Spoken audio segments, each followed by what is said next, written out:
What is going on, guys? Judo Sloth here, and welcome to today's Clash of Clans video.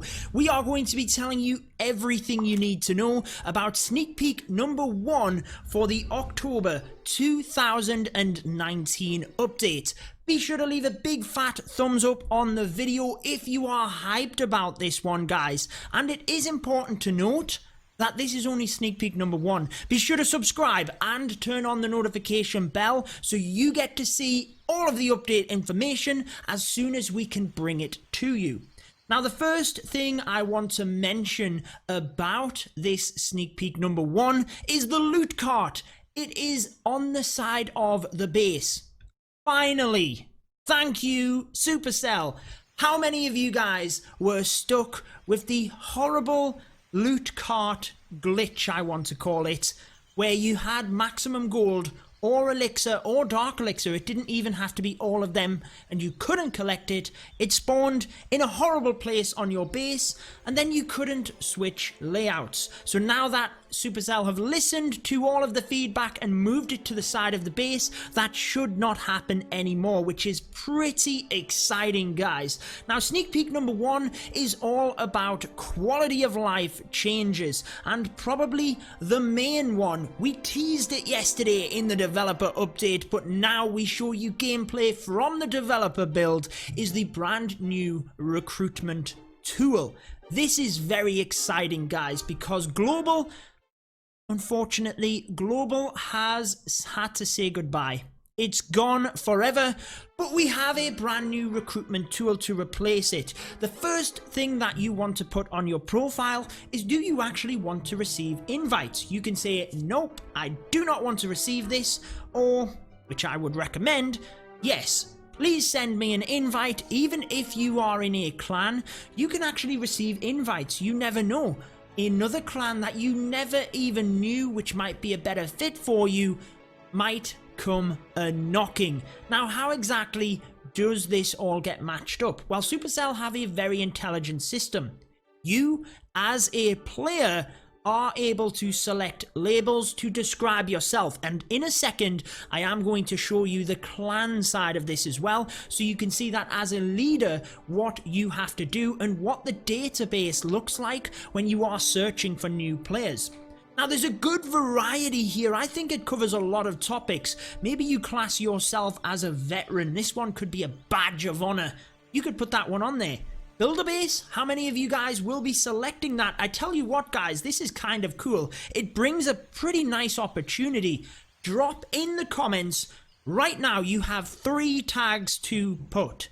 Tell me what it is that you are going to put. I am probably just looking. I haven't even thought about it until right now. I like that veteran one. I've been playing the game all the time since virtually global launch. I mean, I started playing, I believe, 6 months after global launch. I would say that makes me a veteran. I don't know, but veteran, it just looks so cool. Competitive. I love that, you know, it's very martial arts themed, that it has the ninja. It's almost like a smiley face angry ninja. It's cool. It's cool. But I am competitive, so I will be putting that as well. In terms of the others, I mean, a teacher probably is fitting to me. My channel is very educational orientated, so although I am heavily into clan wars, I don't think I'm actually going to put that. They will be my 3, and actually look, it doesn't put them in the order that you selected them. It is just kind of the alphabetical order or whatever it is that they selected. They do indeed show up like that. So as a player, what will be your 3? But as a clan, check this out, guys. Recruiting. Exactly the same. Do you want members to be able to request in order to find your clan, or do you not want them to? Pretty straightforward. You can also edit the labels on your clan. Exactly the same type of labels, although they are slightly different. International, very friendly, and clan war orientated. That would maybe be what I would be selecting for my clan, but This is where it gets interesting. Look, when you have this nice little toggle menu where you can see between the recruitment tool and the clan statistics, but within the recruitment tool you have find new members. So when you click that, you then have a generation of different players. The database, if you want to call it that, just randomly generates all of the players which match your clan tags. And then look at this, you can filter via up to 3 labels. So you don't have to use 3, you could just use 1. But if you really want to narrow it down, you could find players that literally have them 3 tags available, and then you search and boom, there you have all of the players that have them specific tags. Now for me, that is way better than trying to recruit through global. Let me know what you think in the comments though. There are more quality of life changes, but let me know what you think of that recruitment tool down in the comments. I think it is much better than global, but let's move on to the next quality of life change.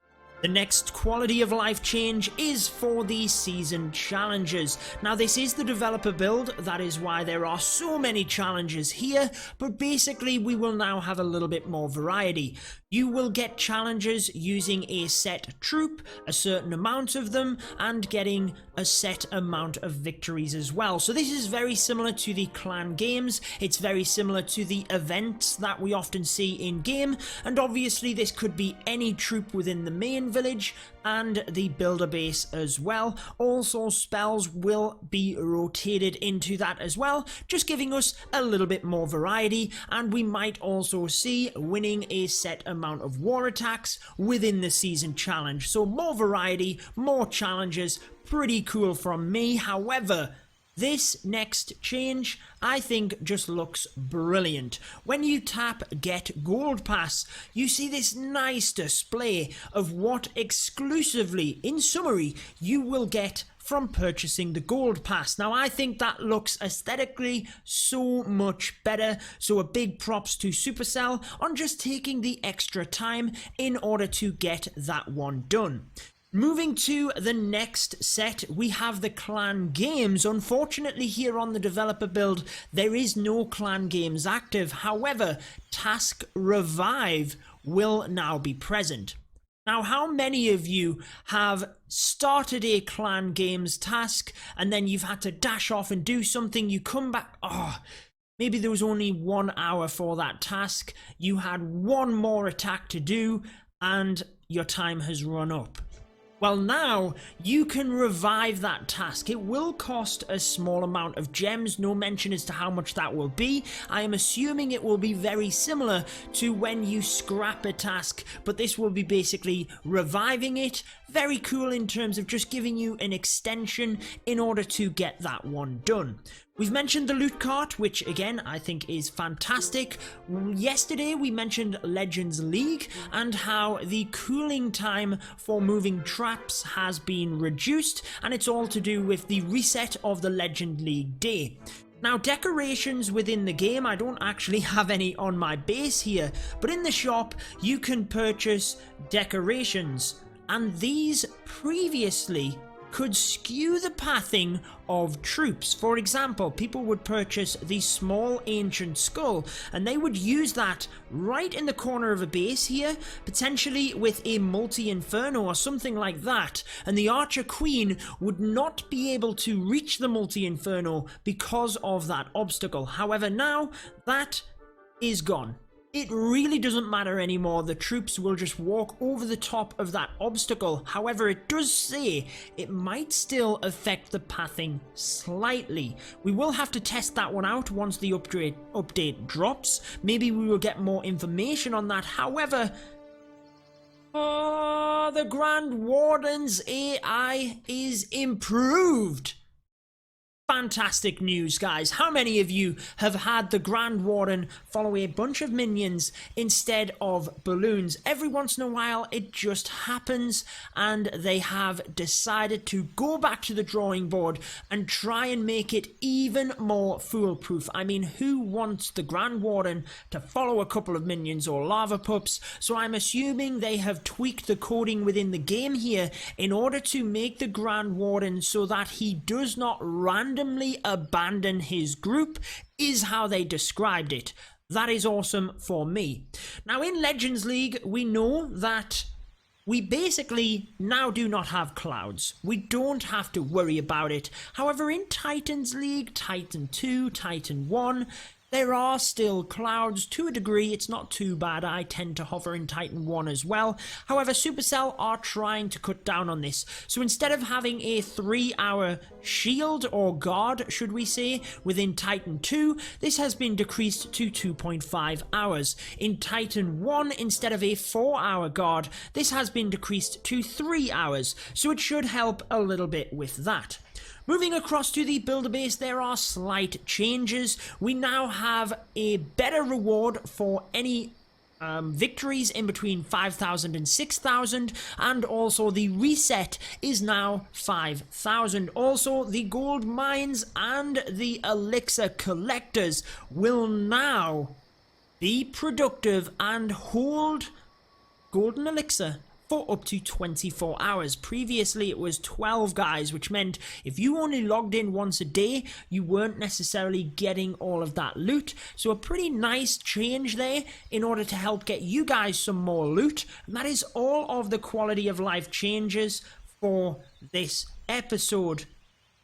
My favorite, which was mentioned yesterday, is the extra army quick train slots. Many of you guys have asked for this, and we now have it right there. You get 3 extra slots. I think that is awesome. If you want to find out more about the big massive update towards the end of the year, I'm going to link you across to a video we did just a couple of days ago, which will give you a little bit more insight. Be sure to check that one out, guys. But that wraps it up for this one. Until next time, peace out.